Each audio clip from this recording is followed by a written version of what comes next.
Salut à tous, aujourd'hui Blateau CBD chez Imperius pour le séminaire annuel. Pour ceux qui ne nous connaissent pas, nous sommes cannabiculteurs et également youtubeurs, n'est-ce pas? Et on se retrouve aujourd'hui pour participer à ce superbe séminaire organisé par Imperius, par Ludovic. Donc, Ludovic et Imperius qui est notre partenaire au niveau des semences germées, comme tout le monde le sait. Ludovic qui nous a contacté il y a de cela 3-4 mois. Oui, c'est ça, on s'est rencontrés en décembre. On s'est rencontrés en décembre pour échanger sur la cannabiculture en général et il appréciait un peu le travail qu'on faisait sur les réseaux sociaux. Donc, on a décidé de travailler avec.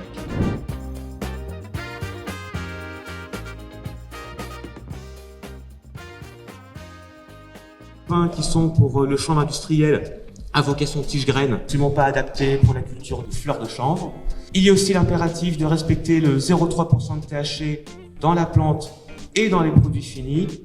Et donc c'est pour ça qu'il faut faire analyser ces produits en passant par exemple par le laboratoire Labexan pour ce qui touche aux cannabinoïdes. L'interdiction de faire des boutures, vu qu'il y a l'impératif d'acheter des graines du catalogue, avec donc étiquette de sac et facture.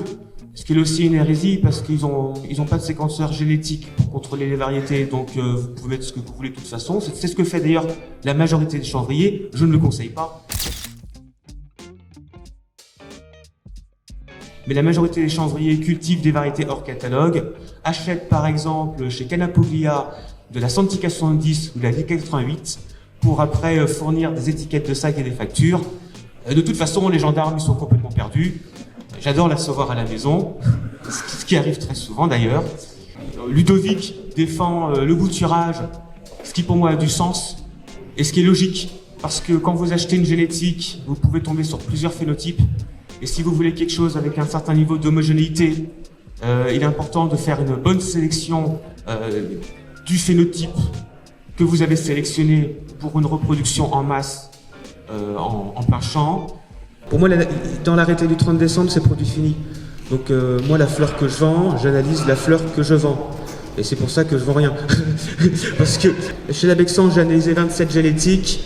Il y en avait 4 qui tenaient le taux. Voilà, grosso modo. Toutes les autres dépassaient avec une moyenne à 0,48. Donc là, cette année, France Cannabis, on a d'ailleurs bientôt un retour de maître Julien Plouton par rapport à ça. Et on a le cabinet d'avocats Alexandre Deuch avec un ami Raphaël Blanc qui va nous suivre. Cette année, on fonce vers le 1% et on fonce pour aller au tribunal. Voilà. Il nous provoque, on y va, on va jouer. Et on va se battre pour le 1%, on va se battre pour les boutures, on va se battre pour le hors catalogue. Parce que, pareil, pour ce qui est d'intégrer les variétés au catalogue, c'est un joyeux merdier. Sauf erreur de ma part, M-Hit a même des génétiques CBD prêtes à être enregistrées au catalogue. Il y en a, je crois, au moins une bonne centaine qui attendent de rentrer. Et ça rentre pas. Et les dernières qui sont rentrées au catalogue, Arizona Dream et tout ça, c'est des variétés américaines et ils sont passés par la Bulgarie pour les faire rentrer.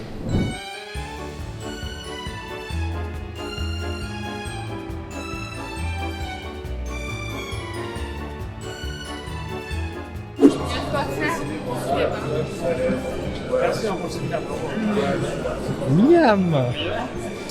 Tu nous présentes ton gâteau, Raphaël? C'est un gâteau au cannabis, sans cannabis, mais avec une superbe petite tête dessus. Mange-la, mange-la. Dans ta girl.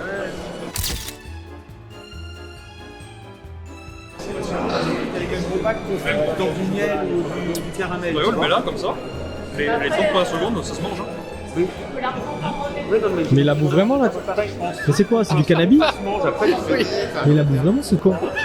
Arrête, ça suffit maintenant.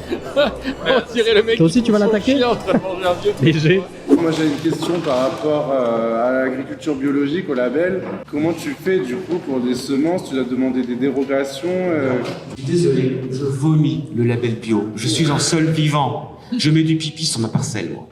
Voilà. Après, je comprends, la question se pose. Beaucoup de gens me posent la question. Alors, au niveau EcoCert, par exemple, je sais que Pigerol, pour les citer, parce que je sais que de ce côté-là, ils se battent pas mal. Au niveau EcoCert, c'est certification sur des process. C'est même pas du début jusqu'à la fin. Il y a même pas de contrôle, en fait. Franchement, entre une fleur bio, c'est une phrase que je dis souvent, le bio n'empêche pas la moisissure dans les fleurs. Voilà. Et le bio n'empêche pas les métaux lourds non plus dans les fleurs parce qu'il n'y a pas vraiment de contrôle de sol. C'est pas du contrôle à la Bourguignon. Vaut mieux faire analyser. Voilà. Les organismes de certification sont rattachés au ministère de l'Agriculture qui s'en foutent de la filière chanvre. Donc les gens trichent. Les gens trichent. Moi, je dois m'emmener les plants en Corse et on a régulièrement la douane qui contrôle pour différentes raisons. Le certificat que vous allez me fournir me suffit pour pouvoir douane. Il n'y a pas de... Tout à fait. On a un Corse cette année, donc c'est quand même assez rare pour le soutenir, parce que ça fait des années qu'on cherche à percer en Corse et le monsieur là-bas nous a fait confiance. Effectivement, ça nous est déjà arrivé que des producteurs se fassent contrôler sur le retour. Il n'y a aucune crainte à avoir, ça s'est toujours très bien passé. Vous avez le certificat, vous avez la facture d'achat, parce que la facture elle est éditée quand vous partez d'ici, dans tous les cas. Donc vous aurez la facture d'achat et vous pourrez partir sereinement. Bonjour, je suis Hugo Camusso, ancien producteur avec Imperius. En 2021, on a produit des fleurs avec les génétiques Imperius, ça s'est super bien passé. C'est là où on a eu les meilleurs résultats en termes de floraison et de qualité de fleurs qu'on a pu ensuite bien valoriser grâce au rachat Imperius, mais aussi en vente directe. L'an dernier, j'ai commencé à faire du conseil pour plusieurs clients dans la région sud-est, ce qui m'a permis de me faire connaître et d'apporter tout mon savoir et ce que j'ai pu apprendre durant ces longues années d'expérience autour du chanvre et du cannabis principalement.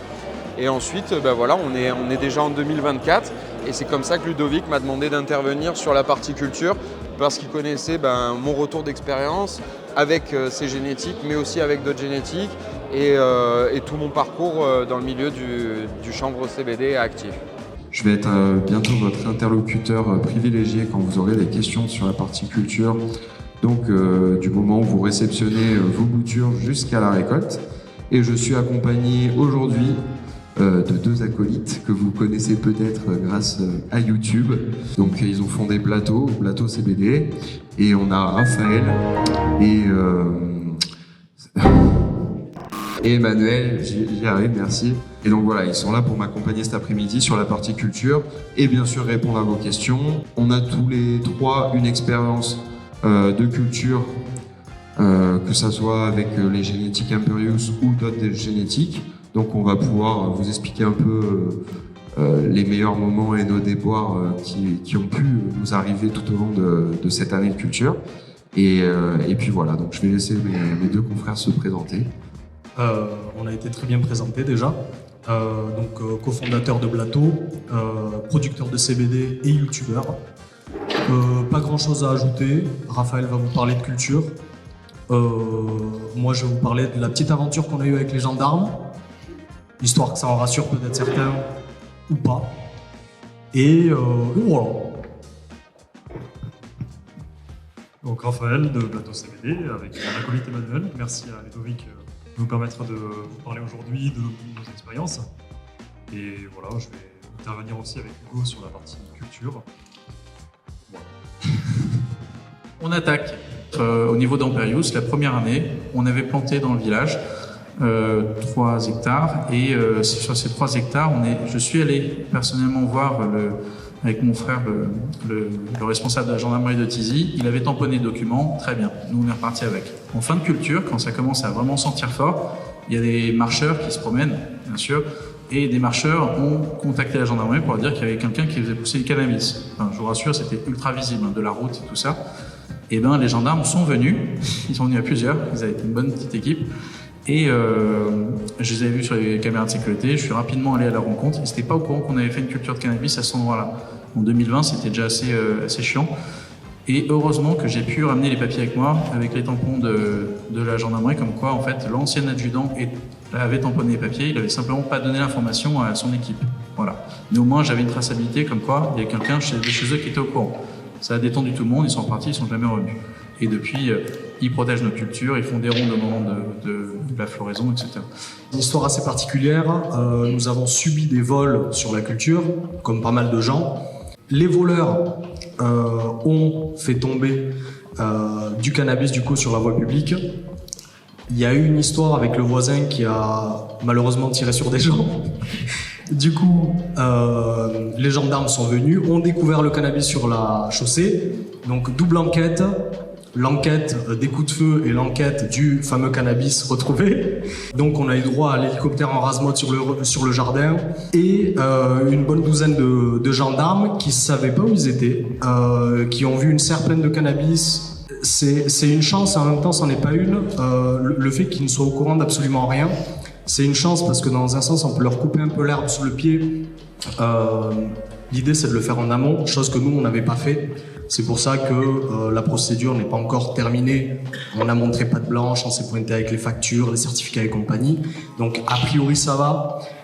Mais effectivement l'idée c'est de prévenir ce genre de choses et de pas se laisser avoir et de pas les recevoir chez soi parce que eux non plus sont pas au courant et malheureusement ça peut très vite dégénérer, il peut y avoir des gardes à vue et compagnie. Nous, on n'en a pas eu. Raphaël a été convoqué. Je l'ai suivi, effectivement, pour leur couper l'herbe sous le pied. Donc on a fait 2 dépositions. Il m'attendait pas ce jour-là, mais il était très content de me voir. Parce que au niveau du petit montage qu'on a avec Raphaël, en fait, je suis son client. Et c'est moi qui vais revendre les produits Blato. Raphaël est producteur. Donc j'étais très content d'avoir le client, le producteur, tous les documents en règle. Et voilà, donc allez en gendarmerie, n'ayez pas peur, c'est très important pour éviter les problèmes par la suite.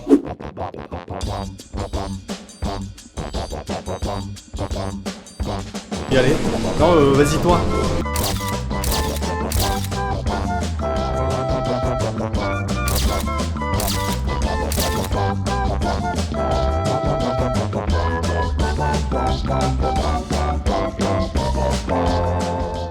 Donc on va essayer de les replanter très rapidement, que ça soit en plein champ ou si vous souhaitez les acclimater, ce qui peut être aussi possible selon la période à laquelle on reçoit les boutures, c'est pas forcément en accord avec la saison ou la semaine d'intempéries qui peut arriver.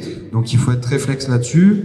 On peut avoir un petit peu de substrat, les rempoter dans des petits pots, faire une semaine ou 2 dans une petite serre ou dans un coin où il y a un peu de soleil et on sait que c'est abrité pour qu'elles puissent s'épanouir avant de les replanter, ou alors tout simplement les replanter directement.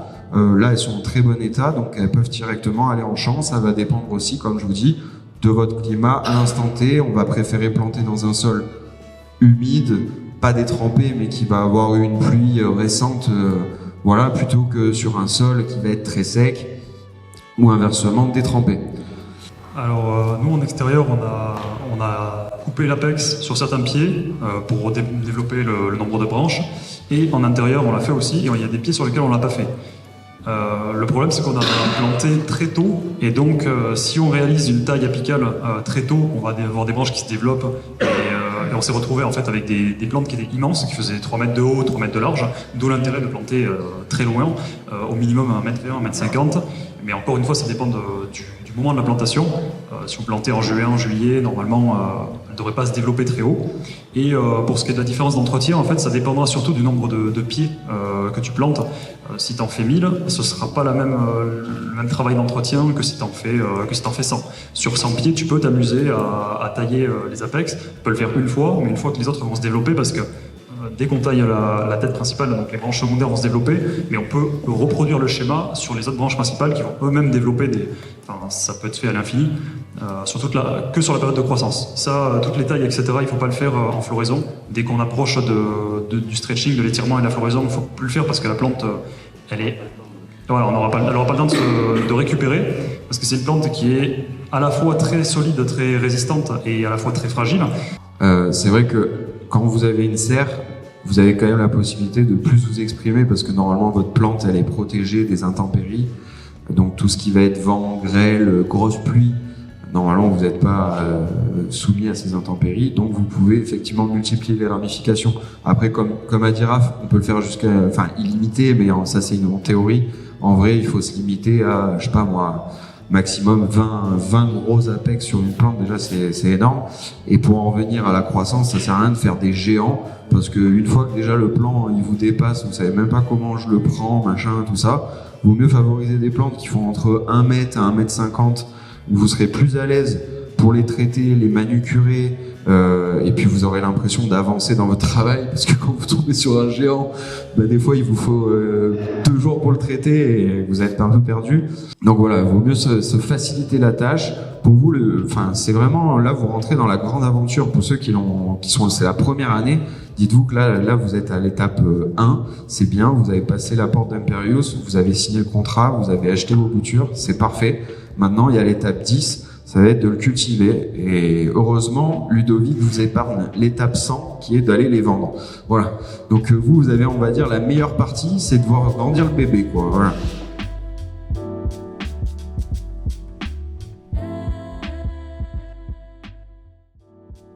Bonjour, moi je m'appelle Stéphane, je viens du sud-ouest de la France, dans le Béarn.